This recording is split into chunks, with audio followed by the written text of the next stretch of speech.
राकेश टिकैत जंतर मंतर पर पहुंच गया उन महिला पहलवानों के लिए और धमकाया भी कि अगले 15 दिन तक चीजें नहीं सुधारी। सरकार को धमकाया कि यदि सांसद बृजभूषण शरण सिंह को गिरफ्तार नहीं किया गया तो हम दिल्ली में कूच कर जाएंगे। मतलब ये कानून से ऊपर हैं, ये प्रेशराइज करेंगे कि फलाना को गिरफ्तार करो। बृजभूषण ने भी एक ऑडियो जारी किया, उन्होंने कहा कि पहले कहा गया कि छेड़छाड़, फिर कहा गया किसके साथ छेड़छाड़ किया हम उसे सामने नहीं लाएंगे, फिर कह रहे 100, फिर 1000, मतलब हजार महिलाओं के साथ बृजभूषण यही सब काम करते थे। इस एजेंडे में टिकैत का घुसना, इससे पहले प्रियंका वाड्रा समेत तमाम लोगों को आना, केजरी गैंग का आना, इशारा तो हम लोग पहले कर रहे थे कि टिकैत कूदेगा जरूर। अब जब टिकैत कूद ही जाएगा तो फिर मैसेज क्या जाएगा? नहीं, मैसेज चला गया बड़ी जी, मैसेज चला गया और बहुत साफ चला गया। जो बात हम लोग कह रहे थे उस बात पर राकेश टिकैत ने आज पुष्टि कर दी, उस पर मोहर लगा दी कि हम लोग बिल्कुल ठीक कह रहे थे। ये जो पहलवान बैठे हैं ये टूल किट के बैठे हुए हैं। ये जो इनकी फंडिंग हो रही है, जो कांग्रेस के नेताओं तो खुलकर आ गए और हुड्डा परिवार तो खुलकर साथ में है, जो बाकी टूल किट को फाइनेंस कर रहा है सोरोस, वो कहीं ना कहीं कनेक्शन इन सबके जुड़े हुए हैं। क्योंकि आज राकेश टिकैत ने वहां जाकर जो कुछ कहा वो मनीष जी बहुत महत्वपूर्ण है। उसने सबसे पहले तो अपनी छाती इस बात पे पीटी कि इतना सब हो रहा है, पहलवानों का आंदोलन हो रहा है, मोदी सरकार की आलोचना क्यों नहीं हो रही, उसको ये शिकायत थी। वो जाकर वहां पर उसने ये बयान दिया कि मोदी सरकार की आलोचना क्यों नहीं हो रही इसको लेकर, इस धरने को लेकर। और ये मनीष जी जरा दिखा दूं, हाँ दिखा दीजिए आप पहले। राकेश टिकैत को ये जो खैराती लगे हुए हैं इनको जरा पूछना चाहिए था।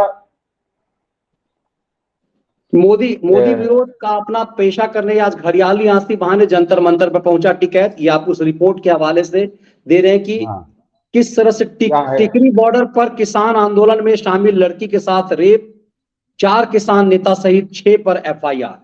ये 2021 की खबर के हवाले से आप कह रहे हैं कि कैसे इन सब के ऊपर ये सब कैसे कांडी थे, अब ये कांडी आ गए हैं नए तरह से कांड करने के लिए। जी हाँ मनीष जी, दर्शक ये जान रहे कि राकेश टिकैत को हाईलाइट इसको करना कि वो जाट और खाप पंचायत ये सब जाट जोड़नी है इन खैरातियों को, दिल्ली के लुटियन दलालों को, इसलिए राकेश टिकैत को हाईलाइट किया जा रहा है। वहां पे जो इस पूरे खालिस्तानी गुंडों के उसका जो मास्टरमाइंड था वो हनान मुल्ला भी वहां पहुंचा है।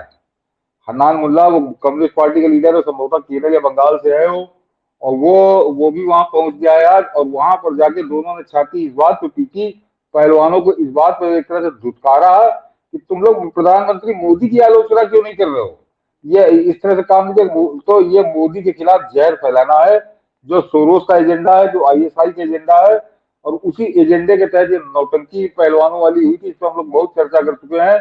और आज जाकर खुलकर जब राकेश टिकैत ने ये कह दिया तो समझ लीजिए कि ये मजबूर होकर उसको आना पड़ा, क्योंकि अभी ये पहलवान खुलकर नाम लेने की हिम्मत नहीं जुटा पा रहे थे, इशारे में इधर उधर बात कर रहे थे। कल से आप देखिएगा वहां पर नरेंद्र मोदी के खिलाफ जहर उगलने की शुरुआत उस जंतर मंतर में इन पहलवानों के अड्डे पर हो जाएगी। तो इनका एजेंडा कोई महिला का या यौन शोषण बाल वो नहीं है।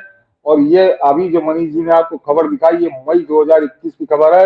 यही टिकैत, यही राकेश टिकैत, यही हनान मुल्ला, यही योगेंद्र यादव ये टिकरी बॉर्डर पर अपना अड्डा जमाए बैठे थे। और बंगाल से एक किसान आया था अपनी बेटी के साथ, उसकी बेटी के साथ गैंग रेप हुआ, बाद में उसकी हत्या कर दी गई। और ये राकेश टिकैत आज तक मुर्दों की तरह मौत है उसकी मौत पे। ये उस लड़की के पिता से मिलने उसके घर नहीं गया, उस लड़की को न्याय इंसाफ दिलाने की इसने बात नहीं की। और आज दर्शकों को ताजुब होगा कि आज तक उस हत्या, उस गैंग रेप के बारे में कोई गिरफ्तार नहीं हुआ। और ये राकेश टिकैत, ये हनान मुल्ला ये चुप रहे, जबकि इन्हीं के अड्डे पे टिकरी बॉर्डर पर इन्हीं का अड्डा था, खालिस्तानी गुंडों का अड्डा वहां बना हुआ था। ये उसको किसान आंदोलन के अपना अड्डा बनाए हुए थे। और वहां पर हुआ, इनके अड्डे पे वो हुआ एक जब नाबालिग लड़की के साथ गैंग रेप और उसकी हत्या हुई। उसके बारे में ये एक शब्द नहीं बोले, उसकी इंसाफ की लड़ाई ये नहीं लड़े। और ये पहलवान जो नौटंकी करने बैठे हैं, ये बेशरम पहलवान उसको अपना ठेकेदार बना रहे हैं कि तुम मेरे नाम पे आके जातिवादी गुंडे यहाँ इकट्ठे करो, जात के नाम पे देश में बवाल करो, देश के प्रधानमंत्री को गाली दो, तो समझ लीजिए कि ये पहलवान कितने ईमानदार हैं, और इनका जो ठेकेदार बन के पहुंचा है राकेश टिकैत और हनान मुल्ला, ये कितने बेईमान है कि उस लड़की के जिसकी लाश टंगी हुई थी, मार के फेंक दिया था गैंग रेप करके, उसके साथ इन लोग उसके बारे में एक शब्द नहीं बोला, उनके न्याय के लिए एक मिनट नहीं लड़ा, ना ये लड़ा, ना योगेंद्र यादव लड़ा, ना हनान मुल्ला लड़ा, या और जो दो चारों खालिस्तानी गुंडे वहां इकट्ठा थे। लेकिन इन पहलवानों के लिए आगे कि प्रधानमंत्री को गाली क्यों नहीं बकी जा रही, इस बात पे आगे यहाँ पे नाच रहा है। तो ये पहलवान की समझिए कितने बेईमान, कितने बेशर्म है कि ऐसे आदमी को अपने अपने आंदोलन की ठेकेदारी करा रहे हैं। और ये राकेश टिकैत तो हम लोग इसको जान ही रहे, इसकी उत्तर प्रदेश की जनता ने इसको आईना दिखा दिया था, इसकी सारी नेतागिरी पे काली पोत दी थी, सब भाजपा जीती थी इसके गांव तक में, और ये आदमी पूरे देश का ठेका लेकर प्रधानमंत्री को गाली देने आज पहुंच गया जंतर मंतर। आज तो पूरी तरह से बृजभूषण ने भी इन पहलवानों के सच को सामने रख दिया। लेकिन टिकैत को लेकर के आपको क्या लग रहा है कि टिकैत इस एजेंडे को, क्या ऐसा लग रहा है कि ये पूरी स्क्रिप्ट जो टिकैत को आज आना था उसकी तैयारी बहुत पहले इन पहलवानों के रूप में हुई थी? ये पूरे एजेंडा जो है उसी से ये साफ दिख रहा है। हाँ, वो मनीष जी पूरा स्टेप बाय स्टेप तय था कि पहले तुम बैठो, फिर उसके बाद वो मोटा आएगा सतपाल मलिक 200 किलो वाला, फिर उसके बाद योगेंद्र यादव आएगा, फिर भुट्टा आएंगे, फिर केजरीवाल पहुंचेगा। और अब क्योंकि जब उन्होंने देखा कि इसका कोई असर नहीं पड़ रहा है, तो फाइनल इसने आज टिकट में किया गया, इसने कहा प्रधानमंत्री को गाली बको, और उसके बाद उसने कहा कि हम यहाँ पे जात के नाम पे खाप के यहाँ पे अब खापों को बुलाएंगे, यहाँ पंचायत करेंगे, दिल्ली में बदमनी फैलाएंगे, अराजकता फैलाएंगे। तो इसके साथ बहुत सख्ती से अब सरकार निपटे, अब इसके साथ बहुत सख्ती से निपटे, क्योंकि ये अब ये अपनी औकात भूल रहा है। मगर अब ये लोग ये भी जानना चाह रहे हैं और मनीष जी एक बात और बता दूं कि ये देश के गृह मंत्री भी समझ लें, या और भाजपा के नेता समझ लें कि ये टिकैत दुनिया के नाटक करता है। तो जब कभी होता है तो ये चौधरापन करने, कत्थक करने वहां पहुंच जाता है, चाहे किसानों के उसमें हो, चाहे शाहीन बाग में हो, चाहे पहलवान के हो। लेकिन इसकी हिम्मत नहीं पड़ती उत्तर प्रदेश में मनीष जी ऐसा नाटक करने की। इसको मालूम कि बाबा के पास वैक्सीन बहुत तगड़ी वाली है, तो ये कभी लखनऊ में आके नाटक करने की हिम्मत नहीं जुटा पाता। इसलिए जब किसान आंदोलन में खालिस्तानी गुंडे बड़े जोश में थे दिल्ली में, तो ये इसने जोश में आके ऐलान कर दिया था कि मैं लखनऊ में आके विधानसभा घेर लूंगा। लेकिन ये उल्टे पांव भागा था, नंगे पांव ये आया था, लेकिन घंटे 2 घंटे इधर उधर टहला, और उसके बाद इसको समझ में आया कि बड़ा बुरा हो जाएगा, तो ये उल्टे पांव भागा था। और उसके भागने के बाद उत्तर प्रदेश के चुनाव में इसके वहां की जनता ने, वहां खासकर पश्चिमी उत्तर प्रदेश के जाटों ने इसको आईना दिखा दिया था कि तुम्हारी औकात क्या है राजनीति। बिल्कुल। और ये तब था जब टिकैत ने धमकाया भी था कि लखनऊ में अब जो है अगला काफिला लखनऊ में जोड़ूंगा, ये टिकैत ने धमकाया था। लेकिन सर, टिकैत जैसे लोग यदि ऐसा कर लेते हैं और बार बार ये धमका देते हैं भारत सरकार को, तो लोगों को ऐसा लगने लगता है कि क्या सचमुच भारत सरकार इन टिकैतों के सामने में लाचार है? क्योंकि जब खलियर खैरातियों को देखता हूं तो बड़े एकदम से एक्साइटेड हो गए हैं। टिकैत को देखते ही वो जंतर मंतर से, वो दिल्ली बॉर्डर पर दूध मलाई खा करके अपना यूट्यूब चलाने वाले कुछ सनसनीबाजों की भी बाँछें खिल गई है। नहीं, हाँ मनीष जी, खलियर खैरातियों का भी एजेंडा, इसमें एक एजेंडा और है कि देखिए एक काम में एक तीर से कई निशाने साधे जा रहे हैं कि वो जो खालिस्तानी गुंडों का एक वहां पे हुआ था, जो जिन्होंने लाल किले में आके झंडा फाड़ा, झंडे उतर गए और दुनिया भर के खालिस्तान के नारे लगे, उस लड़की के साथ बलात्कार गैंगरेप हुआ, उसकी हत्या हुई। उन गुंडों को सारी सुविधाएं लॉजिस्टिक से लेके खाने पीने तक की वो केजरीवाल ही तो उपलब्ध करा रहा था मनीष जी। केजरीवाल ही तो उनके नाश्ता पानी, एसी और वाईफाई और पानी और बिजली सब फ्री उपलब्ध करा रहा था। अब केजरीवाल इनकी सेवाएं ले रहा है कि मैं संकट में हो रहा हूँ, मैं नंगा हुआ जा रहा हूँ, मेरा भ्रष्टाचार आ रहा है, भ्रष्टाचार की कालिक से मेरा मुंह पूरी तरह काला नजर आ रहा है, मैं शराब घोटाले में फंसा हूँ, मैं शिक्षा घोटाले में फंसा हूँ। अब वो जो मकान वाला इसका भ्रष्टाचार था वो 45 करोड़ से 171 करोड़ का पहुंच चुका है। इसका मंत्री आज उस मुद्दे पे आने से पहले जरा सा इस नहीं, इसी बता रहा हूँ। तो ये उस तरफ से ध्यान हटाने के लिए लोगों का, बिल्कुल उधर से केजरी की तरफ से लोगों का ध्यान हट जाए, इसलिए ये अब शिकायत दिल्ली में गुंडई करने पहुंचा है। ये स्पॉन्सर्ड आदमी है। ये पहलवानों वाला ठेका था ही। अब इसको लगा कि केजरी भी है, तो केजरी ने इसको इशारा किया कि तुमको फिर यहाँ दूध मलाई सब मिलेगा, तो ये आया है इस काम से। और इन बेशर्म पहलवानों को शर्म नहीं आ रही। बिल्कुल सर, आपने एकदम सटीक इशारा कर दिया। मतलब आप ये कह रहे हैं कि ये दिल्ली का जो ये आम आदमी है, ये मफलर वाला 200 रुपए का मफलर पहन करके आम आदमी बनने वाला, इसका जो चोरी पकड़ा गया है, इसके कारण पंजाब भागा हुआ है। उसी चीजों को छुपाने के लिए टिकैत दिल्ली में एक नए तरह का ड्रामा करने वाला है। सर ये इन किसानों के लिए नौटंकी करने वाला, अपना यूट्यूब चलाने वाला कुछ सनसनीबाजों की तस्वीर जो है वो सामने आई है।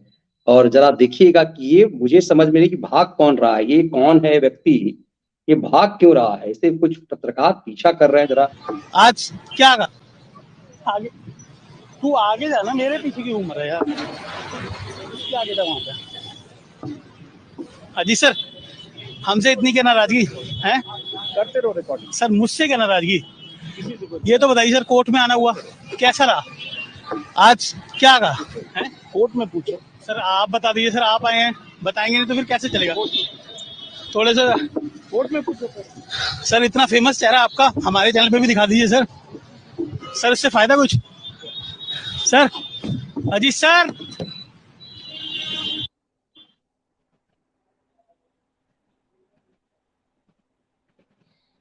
कहते हैं ना कि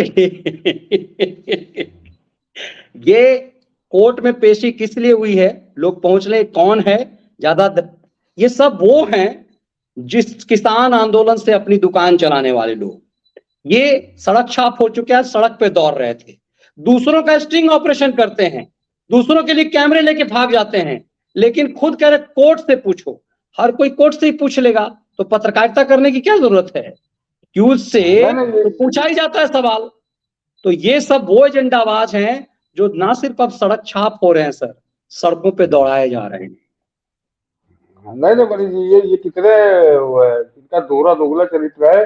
जरा एक दर्शक और समझ लीजिए, पूरे ये अपने यूट्यूब पे ठेका लिए रहता पूरे लोकतंत्र का, पूरे अभिव्यक्ति की स्वतंत्रता का, और इसको लगता है कि बस मोदी सबका गला दबाए डाल रहे हैं।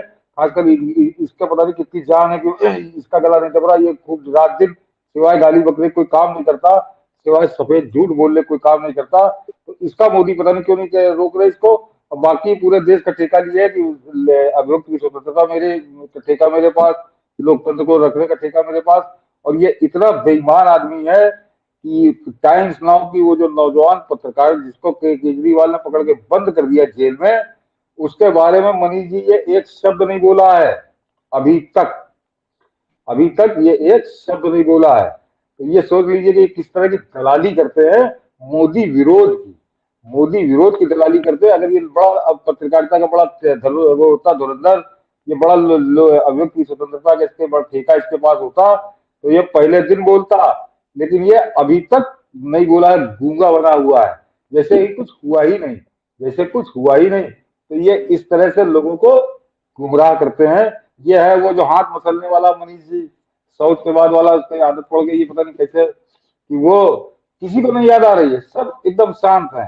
वो उसके बारे में हम लोग कल बात कर चुके कि मीडिया तो अपना ही कर्म है, उन्हीं का पैदा किया हुआ भस्मासुर है जो उनको जला रहा है। लेकिन ये तो ठेका लेते, ये आप बता रहे हो सर, अच्छी बात ये है कि इन लोगों का सच अब सामने आ रहा है, ये सड़कों पे दौड़ाए जा रहे हैं अब। और ये कुल जमा जो खुद कहता था कि टीवी में पढ़े लिखे लोगों की जरूरत नहीं है, जो कुछ कहता था कि हम लोग लड़कियां छेड़ते थे, तो फिर पता नहीं क्या क्या कर, ये लोग एक कांग्रेसी नेता की पूंछ पकड़कर सीधे संपादक बने पत्रकार। तो समझ में आता है कि इनका खैरात बंद हो गया, इनका धंधा बंद हो गया, तो ये देश को कैसे गुमराह करते हैं। इसीलिए हम कहते हैं सालों तक इन लोगों ने कैसे परसेप्शन तैयार किया इस देश के अंदर, और आज भी ये परसेप्शन तैयार कर रहे हैं। महत्वपूर्ण ये है कि टाइम्स ऑफ इंडिया ग्रुप देश का सबसे बड़ा पत्रकारिता का ग्रुप है। मतलब इस बात का नहीं कि 21 साल की एक बच्ची को, एक ट्रेनी रिपोर्टर को पकड़ लिया, वो टाइम्स ऑफ इंडिया के रिपोर्टर थे। हम यदि सर कोई सामान खरीदते हैं तो कहते हैं टाटा का सामान है, मतलब टाटा मतलब भरोसा। इसीलिए कि वो टाटा से कोई आदमी आपके आकर के, कोई कंपनी का आदमी आकर के आपके सर्विस कर जाता है, तो व्यक्ति की अहमियत नहीं होती है, उस संस्था की अहमियत होती है। टाइम्स ऑफ इंडिया ग्रुप की वो रिपोर्टर थी, वो 22 साल की 23 साल की ट्रेनी रिपोर्टर मायने नहीं रखता। केजरी ने उसके ऊपर हाथ रख दिया। इसका मतलब देखिए कि उसकी हिम्मत कितनी हो गई है, जो आज तक इस देश में इंदिरा गांधी 77 के में जो से पहले जो कर चुकी थी 75 में, केजरी ने वो काम किया। लेकिन अभिव्यक्ति की आजादी के लिए उसके चेले उस तरफ लगे हुए होते हैं और उस पर कुछ भी नहीं बोल रहे होते हैं। नहीं, ये लोग इतनी बड़ी सत्ता के खिलाफ, ये हाथ मसलने वाला एक क्रांतिकारी, ये पेट पे लात खाया हुआ वो खैराती पाड़े, ये सनसनीबाज, ये सब दिन रात वो बजाते हैं, इनके ऊपर कोई इनकी ठुकाई नहीं होती है। लेकिन आज नविका कुमार को भी लग रहा होगा कि बहुत आसान था सब कुछ, अर्नब गोस्वामी को भी पता चल रहा होगा और दूसरों को भी। केजरी ने सबको एक तरह से औकात बताया है कि यदि तुम रोटी पे पलते हो तो तुम्हारी हैसियत कितनी होती है। हाँ, कोई बोल नहीं पा रहा। नहीं, इनका बता दूं मनीष जी, ये जो खैराती जिसको अभी आपने दिखाया कि भाग रहा मुंह चुरा के, क्योंकि मुंह काला हो गया था अदालत में इसके मन का फैसला अदालत ने नहीं सुनाया था कि ये तुलना किससे कर रहा है, वो टाइम्स नाउ की रिपोर्टर की।